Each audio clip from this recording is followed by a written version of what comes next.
Last வீக்ல நம்ம Indian மார்க்கெட்லையும் global மார்க்கெட்லையும் நிறைய முக்கியமான ஈவெண்ட்ஸ் இருந்ததுனால மார்க்கெட் அதை பொறுத்து ரொம்ப வயலண்டாக மூவ் ஆச்சு. இந்தியாவில் இன்ஃப்ளேஷன் ரேட்டாவும் யூஎஸோட இன்ஃப்ளேஷன் ரேட்டாவும் கண்டினியூஸாக வந்துட்டு இருந்ததுனால மார்க்கெட்டோட வாலட்டிலிட்டி ரொம்ப ஹையாக இருந்தது.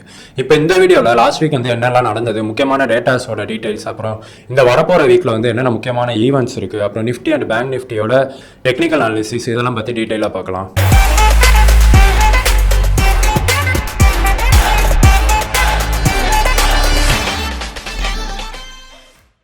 குளோபலாக பார்த்தோம்னா யூஎஸில் உள்ள எல்லா இண்டெக்ஸுமே வந்து தொடர்ந்து ஃபாலோ ஆகிக்கிட்டே இருக்குது. வீக்லி பேசிஸில் பார்த்தோம்னா யூஎஸோட இண்டெக்ஸ் எல்லாமே தொடர்ந்து ரெட்லேயே க்ளோஸ் ஆகிட்டு இருக்குது.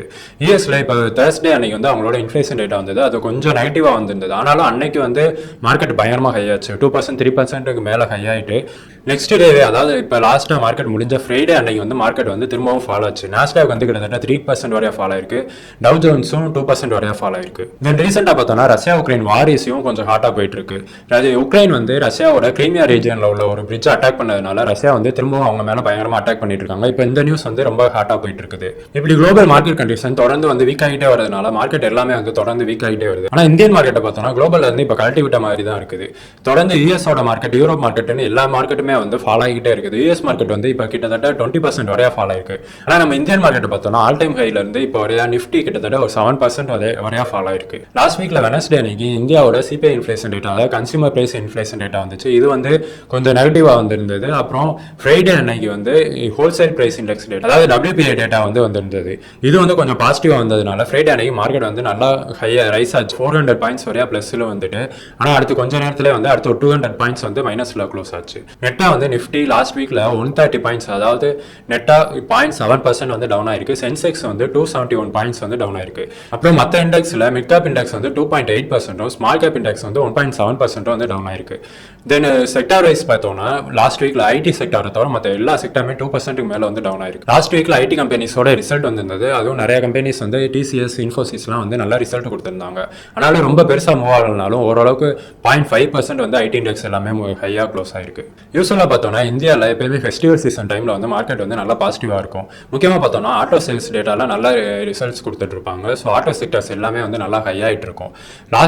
லாஸ்ட் இயரும் எடுத்துக்கிட்டோம்னா இந்த அக்டோபர் டைம்ல தான் வந்து நிஃப்டி ஆல் டைம் ஹையான 18,600 வரையா போச்சு. இப்பயும் பார்த்தோம்னா இந்த ஃபெஸ்டிவல் சீசன் டைம்லையும் மார்க்கெட் வந்து ரொம்ப மற்ற மார்க்கெட்லாம் ரொம்ப ஃபாலோ ஆகிட்டு இருக்கப்போ நம்ம மார்க்கெட் வந்து ரொம்ப ஃபாலோ ஆகாம இருக்கு. அப்புறம் இனி வரப்போற வாரத்தில் நிறைய கார்பரேட்ஸோட குவார்டர் ரிசல்ட்ஸ் வந்து வரப்போகுது. இவங்க எல்லாரும் நல்ல ரிசல்ட்ஸ் கொடுக்குறாங்க அப்படின்னா மார்க்கெட் வந்து ரொம்ப ஃபாலோ ஆனாலும் இன்னும் கொஞ்சம் சஸ்டைன் ஆகி இன்னும் கொஞ்சம் திரும்ப வந்து அப்பாகிறதுக்கு கொஞ்சம் சான்ஸ் இருக்கும். இப்போ சாட்டர்டே அன்னைக்கு HDFCயோட ரிசல்ட் வந்திருக்கு. அவங்க வந்து ஒரு நல்ல ரிசல்ட் கொடுத்துருக்காங்க. ப்ராஃபிட் வந்து 11,200 crores மேலே கொடுத்துருக்காங்க. இந்த ப்ராஃபிட் வந்து லாஸ்ட் இயர் இதே குவார்டரை விட 22% வந்து ஹையாக கொடுத்துருக்காங்க. அப்புறம் HDFC பேங்கோட லோன் growth வந்து 23% வந்து இன்க்ரீஸ் ஆயிருக்கு. ஸோ இது வந்து மார்க்கெட்டில் அது முக்கியமாக பேங்க் இண்டெக்ஸில் வந்து மண்டே அன்னைக்கு எப்படி ரியாக்ட் ஆகுதுன்னு பார்க்கணும். தென் FA ஆக்டிவிட்டி பார்த்தோம்னா லாஸ்ட் வீக் வந்து FA வந்து கிட்டத்தட்ட 10,000 crores, அதாவது 9,940 crores வந்து செல் பண்ணியிருக்காங்க. DAI வந்து 7,050 crores வந்து பை பண்ணியிருக்காங்க. இந்த மந்த் அக்டோபரை பொறுத்தவரையா பார்த்தோம்னா நெட்டா வந்து FA வந்து 10,000 crores செல் பண்ணியிருக்காங்க. DAI வந்து 8,000 crores வந்து பை பண்ணியிருக்காங்க. தென் க்ரூட் ஆயில் வந்து தொடர்ந்து $90 அந்த ரேஞ்சிலே வந்து சஸ்டெயின் ஆயிட்டு இருக்கு. இப்போ லாஸ்ட்டாக க்ளோஸ் ஆனது வந்து $91 க்ளோஸ் ஆயிருக்கு. அப்புறம் இந்தியா விக்ஸ் எடுத்துக்கிட்டோம்னா இந்தியா விக்ஸ் வந்து இப்போ 18.26 அந்த ரேஞ்சில் க்ளோஸ் ஆயிருக்கு. ஃப்ரைடே அன்னைக்கு மட்டும் கிட்டத்தட்ட 10% வந்து இந்தியா விக்ஸ் வந்து ஃபாலோ ஆயிருக்கு. தென் இந்த வாரத்தில் உள்ள முக்கியமான ஈவெண்ட்ஸ்னு பார்த்தோம்னா குளோபலாக பொறுத்தவரை யூஎஸ்ல டியூஸ்டே அன்னைக்கு இண்டஸ்ட்ரியல் ப்ரொடக்ஷன் டேட்டா இருக்கு. அப்புறம் வெனஸ்டே அன்னைக்கு யூரோப்போட இன்ஃப்ளேஷன் டேட்டா இருக்குது. மற்றபடி இந்த வாரத்தில் வந்து ரொம்ப முக்கியமான ஈவெண்ட்ஸ்னு வந்து எதுவுமே கிடையாது. இந்தியாவில்னு பார்த்தோம்னா இந்த கம்மிங் வீக்ல வந்து முக்கியமான ஈவெண்ட்ஸ்னு ரொம்ப மெயினான ஈவெண்ட்ஸ்னு எதுவுமே இல்லை. மற்றபடி பார்த்தோம்னா கார்பரேட்டோட ரிசல்ட்ஸ் வந்து மார்க்கெட் இந்த வரப்போற வீக்ல வந்து நல்லா அஃபெக்ட் பண்ணும். இப்போ இந்த வாரத்தில் என்னென்ன முக்கியமான கம்பெனிஸோட ரிசல்ட் இருக்கு அப்படின்றத பார்க்கலாம். வெனஸ்டே அன்னைக்கு அல்ட்ராடெக் சிமெண்ட், நெஸ்லே இந்தியா, அப்புறம் இண்டஸ்இண்ட் பேங்க் இந்த கம்பெனிஸோட ரிசல்ட்ஸ் இருக்குது. அப்புறம் தேர்ஸ்டே அன்னைக்கு முக்கியமாக நிஃப்டியில் இருக்கிற Asian paints, axis bank, Bajaj finance, ITC, அப்புறம் டாடா கன்சியூமர் ப்ராடக்ட்ஸ், இந்த மாதிரி நிறைய கம்பெனிஸோட ரிசல்ட்ஸ் வந்து வரப்போகுது.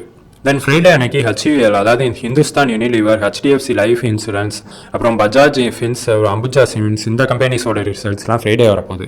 தென் சாட்டர்டே அன்னைக்கு வந்து ICICI bank and Kotak Mahindra பேங்க்கும் அவங்களோட ரிசல்ட்ஸை விடுறாங்க. இப்போ இந்த வீக்கோட நிஃப்டி அண்ட் பேங்க் நிஃப்டியோட டெக்னிக்கல் அனாலிசிஸ் பற்றி பார்க்கலாம். நிஃப்டி இப்போ க்ளோஸ் ஆயிருக்கு வந்து 17,185 அந்த ரேஞ்சில் வந்து க்ளோஸ் ஆயிருக்கு. நிஃப்டியோட இந்த வரப்போகிற வாரத்துக்கான சப்போர்ட் அண்ட் ரெசிஸ்டன்ஸ்னு பார்த்தோம்னா சப்போர்ட்டாக வந்து ஃபர்ஸ்ட் 17,000 வந்து ஒரு நல்ல சப்போர்ட்டாக இருக்குது. அண்ட் வந்து அதுக்கப்புறமா 16,000 17,800 அந்த ரேஞ்ச் வந்து ஒரு நல்ல சப்போர்ட்டாக இருக்குது. லாஸ்ட் வீக் அதுக்கப்புறம் அதுக்கு முந்தின வீக்லலாம் 17,000 அண்ட் 16,800 இந்த ரெண்டு ரேஞ்சிலையுமே வந்து மார்க்கெட் வந்து டச் பண்ணிட்டு திரும்ப வந்து ரிவர்ஸ் ஆயிருக்கு. தென் ரெசிஸ்டன்ஸ்னு பார்த்தோன்னா நிஃப்டியோட ரெசிஸ்டன்ஸ் வந்து 17,300 அண்ட் 350 அந்த ரேஞ்சும், அதுக்கு மேலே வந்து 17,500 வந்து ஒரு நல்ல ரெசிஸ்டன்ஸாக இருக்குது.